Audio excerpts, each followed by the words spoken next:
ايه رايكم يا حبايبي في صينيه اليخني دي؟ عاملينها في الكيس الحراري في منتهى الجمال، تشكيله خضروات رائعه.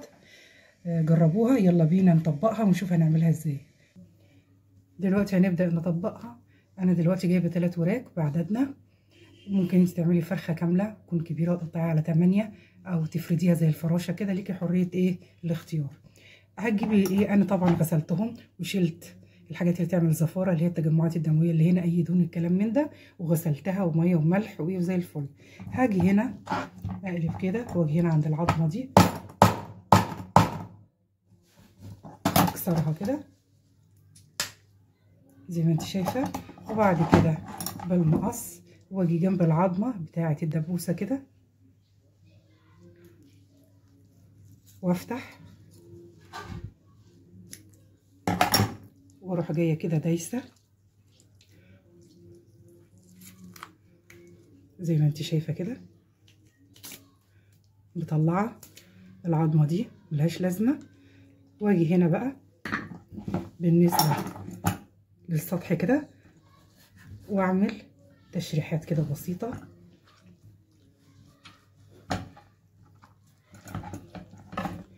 في الورك، وكده يبقى الورك بتاعي شغال معايا. هعمل نفس الحكايه في الاتنين التانيين ونكمل. حبايبي بعد ما جهزتها هعمل هجيب ملح وارش كده عليها، فلفل اسمر وعلى جسمها كده بابريكا،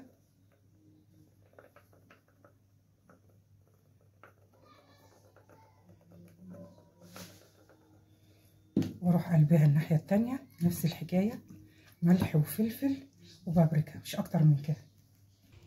ودلوقتي هجيب الطاسه اللي انا هشوح فيها اديها صدمه. الفراخ من الاساسيات عشان تيجي تعملي فراخ بالخضار لازم تديها تشويحه وتقفلي المسام بتاعتها، ما تحطهاش نيه على الخضار، واما على ما تستوي هتبص تلاقي هنا زفرت الخضار.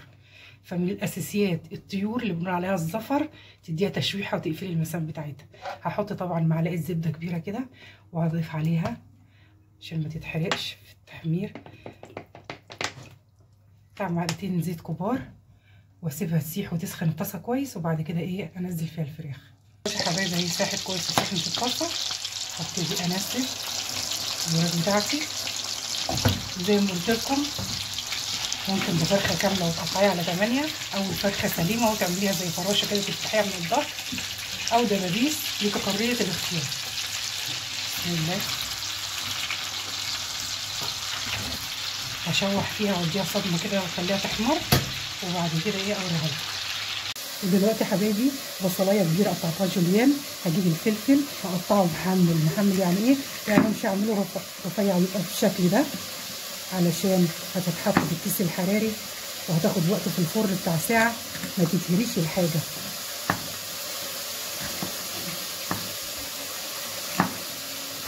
هعمل كده الفلفل والاحمر برضو في الكلايه حمرا كده رومي. دلوقتي حبايبي انا خلصت الفلفل وقرنين فلفل حامي قطعتهم كده برضو شرايح. هبتدي بقى اجيب الخضار بتاعي. هجيب كوسه بتاع نص كيلو، هتابع عدد افراد اسرتك انت اللي بتحددي، واروح قسمها كده من النص واقطعها كده برضو حتت محمله عريضه شويه عشان تستحمل الساعه اللي هتقعدها في الكيس الحراري في الفرن ما تتهريش. ودلوقتي حبايبي اهو حمرتها على الوش ده وقلبتها، هسيبها برضو تتحمر على الوش التاني على ما اكمل بقيه الخضار. ودلوقتي حبايبي معايا بطاطسيه كبيره او 2 وسط، وبرضو هقطعها محمله كده، وبعد كده مكعبات تكون برضو مليانه محمله ما تتهريش في الفرن.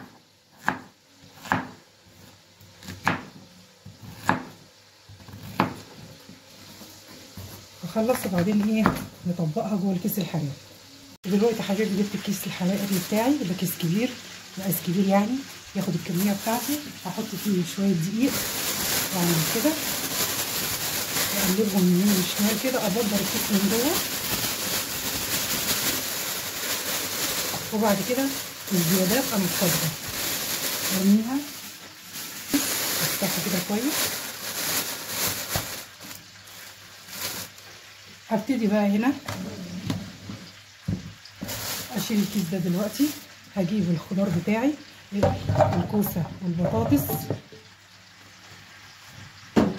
واحط عليهم الفلفل الحامي والرومي مع البصلايه الكبيره اللي جوليان، مع نص كيلو بسله كده، مع انا ما بحبش الجزر يكون مربعات، ما نحسش بيه، بس علشان اخد الفايده بتاعته ببشره جزرايه كبيره مبشوره كده. واروح جايبه 4 طماطميات مبشورين، واروح منزله برده عليهم كله على بعضه كده. وبعد كده انزل بقى التوابل بتاعتي هنا كده، معلقه صغيره كده مليانه، ونص معلقه كمان فلفل اسمر بتاع معلقه صغيره مليانه برضو، البابريكا برضو معلقه صغيره مليانه،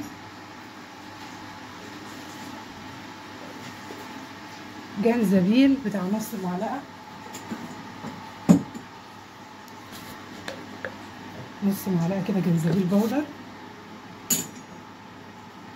وهحط مكعب ماجي واحد اطحنه كده كويس زي بودره، انزله عليهم يطعمها لي برضه ويديله طعم جميل. كده خلطتهم كل المكونات كلها ببعضها كويس. هجيب بقى الصينيه وادخلها الفرن، وامسك الكيس الحراري افتحه وافضي فيه المكونات دي بتاعتي كلها. بتطلع طعمها رائع، والقيمه الغذائيه طبعا خضار مشكل ومنتهى الجمال. هفضيه كله وبعدين نحط عليه الفراخ. وبعد كده اجيب مج واحط فيه معلقتين صلصه كبار، واحط عليها املاه بقى ميه مغليه،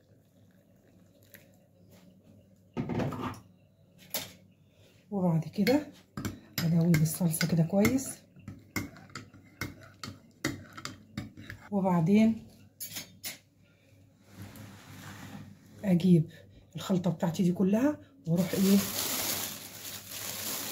منزله عليها الصلصه بتاعتي بالميه المغليه دي،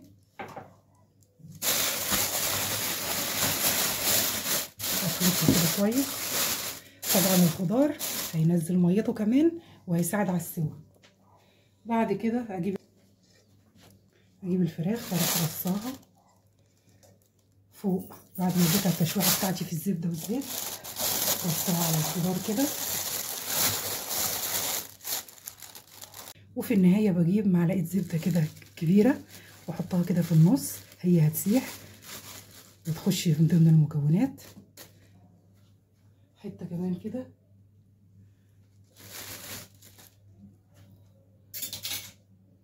وبعدين اقفل بقى كويس،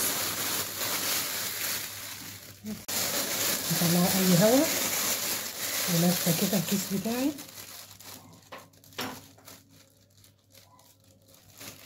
واجيب السلكه دي اللي بيبقى حاطينها، المشبك اللي انت بتقفلي بيه كده كده اهو. وطبعا علشان الكيس ده ما يتنفخش ولا ينفجر في الفرن، هاجي كده من فوق بعيد عن الحاجه واروح مديه خرمين صغيرين كده بخله او سكينه رفيعه، بس مش اكتر من كده. واروح جايبه في الصينيه اللي انا هدخلها الفرن دي وفيها الكيس بتاع الحراري، واروح منزله حوالي كوبايه ميه مغليه برضو.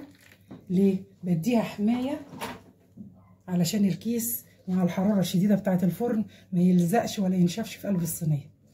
هدخلها بقى واسيبها بتاع ساعه، من ساعه لساعه وربع، تطلع زبده والطعم خطير يا حبايبي. اهي طلعتها من الفرن بعد ما عدى عليها ساعه وربع.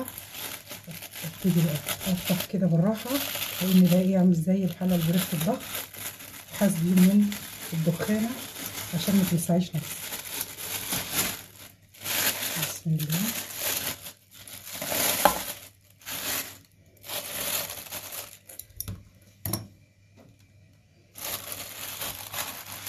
احاول كده على قد ما اقدر اطلع. بسم الله الرحمن الرحيم. ودلوقتي اهو بالراحه برفع الكيس الحراري، بغذيه من اي حاجه فيه. بسم الله ما شاء الله، الخضار جميل، قيمته الغذائيه حلوه ومفيده لاولادنا والاسره، وتنقذك بقى في اي عزومه، تبقى حلوه على السفره. طلعي كده الفراخ،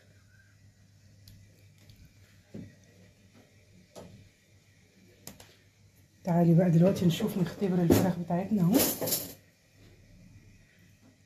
بصوا مستويه مهريه اهو، البطاطس حلوه اهي برضو مستويه، والكوسه والبسله، والطعم هيبقى في منتهى الجمال، هيعجبكم جدا. دمتم بصحه وعافيه، السلام عليكم ورحمه الله وبركاته.